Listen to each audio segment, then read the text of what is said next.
Hello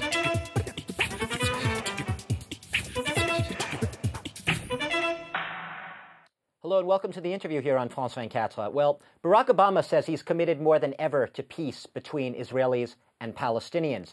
But is the American president at risk of putting himself, well, on the wrong side of history, perhaps? U.S. threats to veto the Palestinian statehood bid at the United Nations has left many across the Arab world, and not just in the Arab world and beyond, feeling a little bit left down or even worse.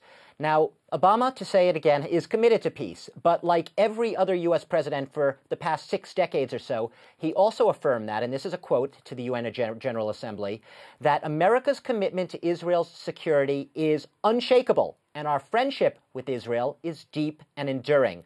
Well, my guest today, who joins me from Chicago, is John Mearsheimer. Welcome, John.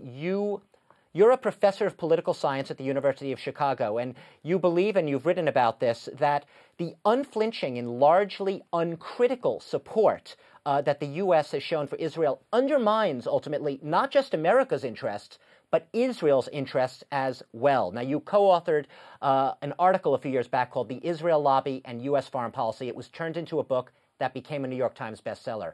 I want to begin with last week's speech by Barack Obama to the General Assembly. You asked in your book back in 2007 why Israel and no other country in the world receives such consistent deference from America's leading politicians. Now, judging from Barack Obama's speech, that question seems as relevant today as ever. Yeah, I think there's no question that Barack Obama had absolutely no interest in siding with Israel against the Palestinians last week at the United Nations. But he had no choice because he understands that given the power of the Israel lobby in the United States, he would pay an awful price in the presidential election that's coming up next year in 2012.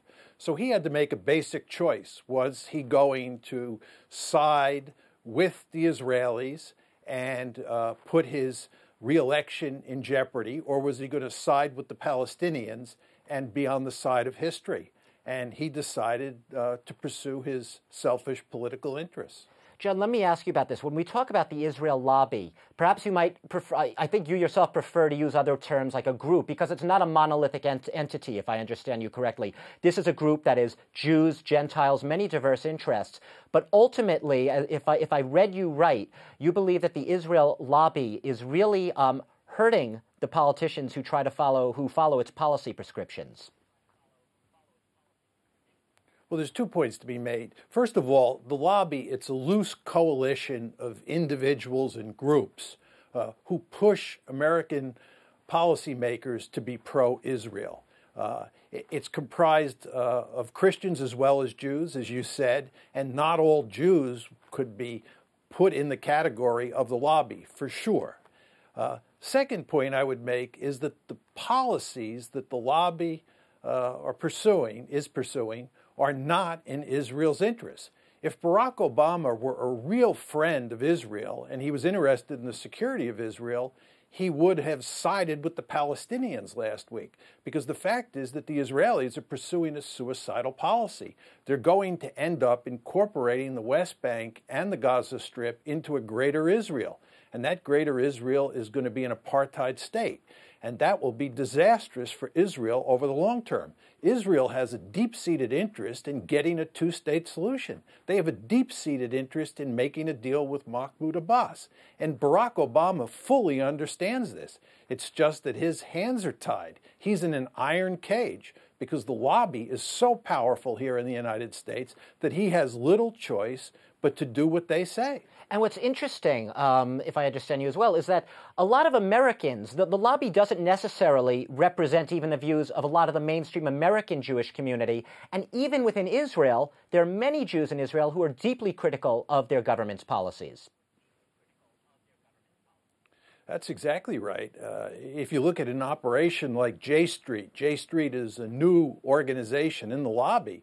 J Street is deeply committed to a two-state solution, and J Street believes that the Netanyahu government is pursuing remarkably foolish policies vis-a-vis the Palestinians. And inside Israel, there are a large number of people who think that Netanyahu is a fool and that he should make a deal with Mahmoud Abbas. All you have to do is go online and read Haaretz, which is the New York Times of Israel, and you'll see countless articles. I was just going to say Haaretz, exactly. Haaretz is considered a left-leaning Israeli newspaper. Benjamin Netanyahu, I just want to shift tracks a little bit here. When he addressed the UN General Assembly after Mahmoud Abbas's speech, there were very mixed reviews on his speech. Who do you think he was addressing? He was obviously very critical of Mahmoud Abbas's request to become a full state. Well, I think inside Israel, he was addressing not only his own supporters to solidify his base, he was also addressing median voters, people who, have mixed feelings towards him. Outside of Israel, I think he was talking to the American Jewish community, and he was talking to the average American voter. He doesn't have to convince the Christian right. He doesn't have to convince people in the lobby. The people he cares about are people who are not too sure how to think about this whole situation inside of the United States. And he was aiming at them as well. But I think his two principal audiences were Israel and the United States. And I think, frankly, he doesn't care that much about the rest of the world because he understands that the rest of the world is against him on this issue. And within the United States himself, you'll remember recently that he got a standing ovation several times in the U.S. Congress from many staunch Republicans who are very supportive of Israel and the U.S.-Israel friendship. And in fact, a lot of the Republican candidates right now, as the U.S. presidential race heats up, are using this as sort of a cudgel to beat Obama over the head with. Yeah, there's no doubt that the Republicans see this as what we call a wedge issue. The Republicans think that they can portray Barack Obama as soft on Israel, or actually anti-Israel, and that the end result of that will be that lots of Jews who give money for campaign purposes will start giving money to Republicans instead of Democrats. You want to understand that the Democratic Party relies very heavily on Jewish support in terms of campaign finances.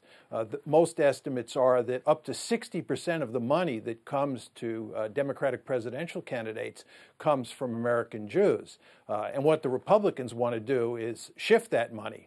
And also, they'd like to shift voting patterns in the Jewish community. And in a close election, this could matter. Think about the I was going to say that, yeah, 2000.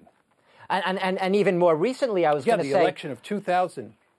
I'm sorry to interrupt. More recently, we saw a key seat in Queens, New York, which was lost basically to the Democrats, picked up by the Republicans in a very Democratic district. And they think that was a lot of swing Jewish voters. Yeah, there's no question about that. In that particular New York City district, the fact that Israel was an issue and the ability of the Republicans to portray Barack Obama as hostile to Israel played a key role in turning this district, which was almost always Democratic, into a Republican district. Do you find any irony in the fact that a lot of the staunchest supporters of Israel are these evangelical Christians who you might think on the surface would have no obvious reason for being staunch supporters of Israel, and yet they've turned it into their lightning rod issue? Well, there's 2 points to be made here. First is they support Israel in good part because they believe that to facilitate the second coming of Christ, it's important that you create a Jewish state that dominates the entire Middle East. So many of these Christian Zionists are adamantly opposed to Israel surrendering 1 millimeter of territory in the occupied territories. The other thing that matters here is that they understand very well that forming an alliance with American Jews gives them all sorts of political power. So a Christian evangelical American Jewish alliance works to the benefit of these Christian evangelicals. John, finally, briefly, I mean, the entire subject here, you said that after you wrote your book, you opened yourself up to a lot of controversy and criticism. Whenever it seems you try to criticize Israel, when you're coming at it, if you're Jewish, you're a self-hating Jew. You are basically doing something that is anathema to many people. How do you deal with the criticism? How do you even begin to criticize Israel if you're opening yourself up to being an anti-Semite, a self-hating Jew? How do you do it? Well, I think there's not much you can do to head off people making those sorts of charges. I mean, what's going on here is that people on the other side can't defeat people like me and Steve Walt or Jimmy Carter based on facts and logic. So what they do is they smear us. And this happens all the time. Of course, it happens to Jews who are critical of Israel as well as non-Jews, and you get called, as you pointed out, a self-hating Jew or an anti-Semite. John Mearsheimer, unfortunately, we have run out of time. We're going to have to leave it there. This is a topic which needs not 12 minutes, but perhaps 12 hours to really discuss in any depth. But we have been talking about the current U.S. Mideast peace process, the impasse, and also the book that you wrote a few years back, The Israel Lobby and U.S. Foreign Policy, which really says it all. You suggest, though, that perhaps the entire lobby is being opened up a little bit more to debate and a little more critical self-inquiry. I thank you once again for being my guest and joining us today from Chicago, where you're a professor at the University of Chicago. Thanks to all of you for watching the interview here on France 24.